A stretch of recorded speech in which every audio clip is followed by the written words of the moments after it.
At Boise State Public Radio, you can listen to all of our podcasts free of charge.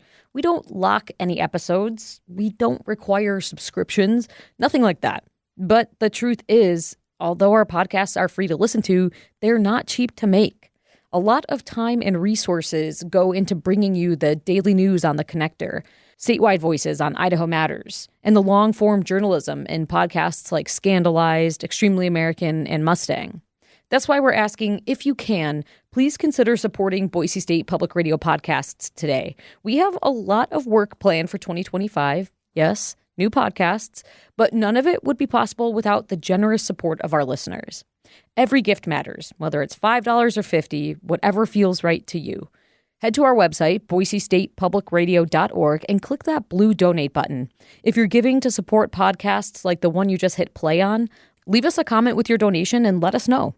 Your support will help make sure these podcasts keep coming and remain free and accessible to everyone. Thanks so much for listening. From Boise State Public Radio, this is The Connector. It's Idaho's Daily News. Good morning. I'm George Prentice. Today we'll tell you how the ACLU of Idaho has filed a court appeal in regards to public defense. At the Statehouse, the legislature doesn't begin officially until Monday, but some lawmakers are already at work. They're trying to forecast revenues for the next fiscal year. And we'll tell you how Chanukah has wrapped up here in the Treasure Valley. It is Friday, the 3rd of January, 2025, and here come today's stories. The ACLU of Idaho says the state's new public defense system is leaving hundreds, if not thousands, of indigent defendants without lawyers, violating their constitutional rights. James Dawson reports. The ACLU of Idaho is asking the state Supreme Court to release all defendants who haven't been represented by a public defender at critical hearings or who haven't communicated with them within 7 days of being appointed. It's part of the group's appeal in a nearly decade-long case saying Idaho's public defense system is inadequate and violates people's Sixth Amendment right to an attorney if they can't afford one. The state took over public defense operations from counties in October, with many former defenders declining to transfer due to a significant drop in pay in certain areas. Since then, the ACLU says judges have postponed hearings for weeks or months because no attorney would show up to represent a defendant. Those who do show up, the ACLU says, have said they don't have enough lawyers to cover these cases or enough money to adequately do the job. The Idaho Public Defender's Office didn't immediately respond to a request for comment.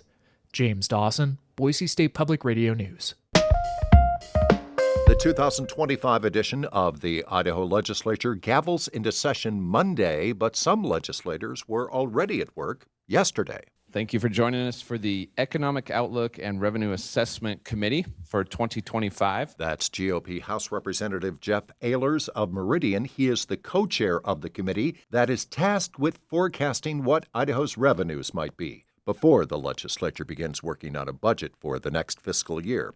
Legislators yesterday heard from the State Departments of Labor, Commerce, and Financial Management, plus Idaho Power and Realtor and Hospital Associations. Robert Spendlove is Economic and Public Policy Officer at Zions Bank.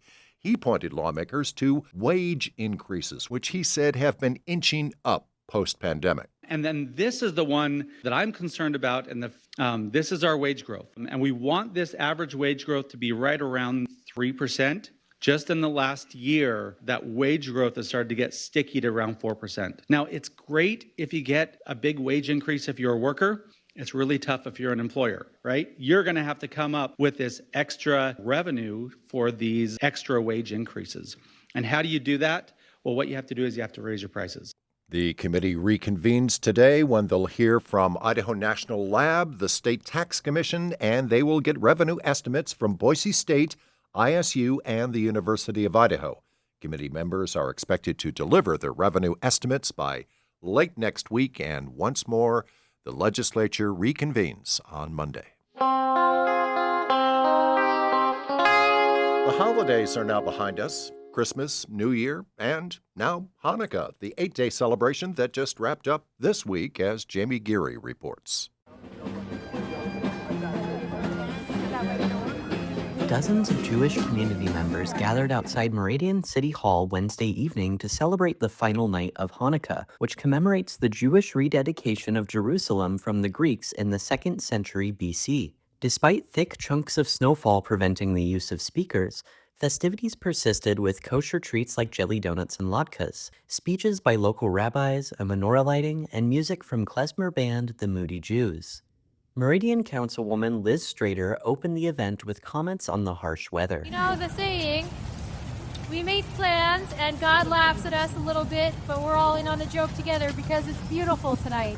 Strader says this celebration is entering its 3rd year. This time, the food, drink, and entertainment were all organized by Strader's 12-year-old son as the community project for his bar mitzvah next spring. I asked him to be in charge of organizing the Hanukkah celebration, and he was so excited, and we decided if he was going to do that, we were going to make it bigger and better than ever. A menorah was lit by local Rabbi Mendel Lifshitz. In a speech before the lighting, Lifshitz linked the story of Hanukkah to the hostages taken from Israel during the October 7th attacks in 2023. There are indeed hostages who share the same plight as the Jews in the times of the Maccabees, and we pray too for their release. The Associated Press estimates roughly 60 hostages taken by Hamas are still alive in Palestine, and roughly 45,000 Palestinians have been killed by Israeli offensives in the resulting Gaza war.